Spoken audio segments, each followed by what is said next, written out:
Le Conseil de sécurité de l'ONU a adopté mardi à l'unanimité une résolution créant un régime général de sanctions pour le Mali où les entraves au processus de paix et de réconciliation se multiplient. Le texte prévoit la possibilité d'interdiction de voyage et de gel d'avoirs. L'adoption de la résolution va être suivie de la création à l'ONU d'un comité de sanctions pour identifier les individus ou entités contrevenant à ces dispositions et d'un panel d'experts devant s'assurer du respect des sanctions.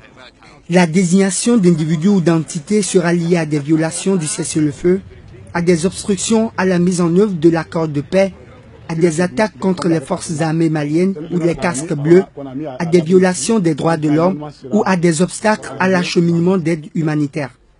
En dépit d'une présence militaire française et de celle de l'ONU, le pays reste un lieu de passage pour les trafics en tout genre et le théâtre d'action de forces de groupes djihadistes armés.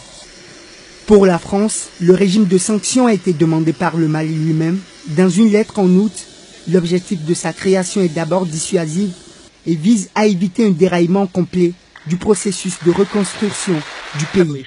Lundi soir, le secrétaire général de l'ONU, Antonio Guterres, a condamné dans un communiqué une attaque dans la journée contre un convoi de casques bleus qui a tué 2 d'entre eux et blessé grièvement 2 autres.